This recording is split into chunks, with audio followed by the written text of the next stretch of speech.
അഫാനാന്റെ ജീവിത കഥ പറയുകയാണെങ്കിൽ, അഫാന കാസർഗോഡുകാരി, ഒരു മിഡിൽ ക്ലാസ് ഫാമിലി ആയിട്ടാണ് ജനിച്ചത്. അവിടെ ഉപ്പുപ്പ എല്ലാവരും ഉള്ള ഒരു ഫാമിലിയാണ്. അപ്പോൾ സ്വാഭാവികമായിട്ടും ആ ഒരു കാലഘട്ടത്തിൽ 16-17 വയസ്സിൽ കല്യാണം കഴിച്ച് മുസ്ലിം കുട്ടികളെ പെട്ടെന്ന് കല്യാണം കഴിച്ചു കൊടുക്കുന്ന ഒരു സമ്പ്രദായമാണ്.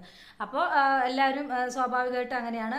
എന്നു ചോദിച്ചപ്പോൾ ഉപ്പുപ്പാക്കോ ഉമ്മുമാക്കോ ഒക്കെ വയ്യാണ്ടായ അവരൊരാഗ്രഹം പറയും, ഞങ്ങൾ മരിക്കുന്നതിന് മുമ്പ് എൻ്റെ കൊച്ചുമോളുടെ കല്യാണം കഴിഞ്ഞ് കാണണമെന്ന്. അപ്പോൾ നമ്മൾ അത് മാതാപിതാക്കൾ അത് അംഗീകരിക്കും. ഏതെങ്കിലും ഒരു ചെറുക്കിനെ കണ്ടുപിടിക്കും. അത് കൂടുതലായിട്ടൊന്നും ഇതാവാതെ പെട്ടെന്ന് കല്യാണം കഴിച്ചു കൊടുക്കും. ഇതും അഫാനാൻ്റെ ഇതും പറയുന്നത് ഡോക്ടറായിരുന്നു. അപ്പോൾ തെറ്റില്ലാത്ത ഫാമിലിയൊക്കെയാണ്. അപ്പോൾ നല്ല ഒരു ഫാമിലിയാണെന്നൊക്കെ തോന്നി അഫാനാനെ കല്യാണം കഴിച്ചു കൊടുത്തു. പിന്നീട് കല്യാണം കഴിഞ്ഞതിന് ശേഷമാണ് അഫാനാനെ തൊട്ടതിനും പിടിച്ചതിനും എല്ലാം കുറ്റം കണ്ടുപിടിക്കുക. അതുപോലെ എന്താ പറയുക, ഒരുതരം സംശയരോഗി. ആരുടെ അടുത്തും എന്താണ് പുള്ളിക്കാരനേക്കാളും ഭംഗിയുള്ള ഒരാളുടെ അടുത്ത് സംസാരിക്കാൻ പാടില്ല. അതുപോലെ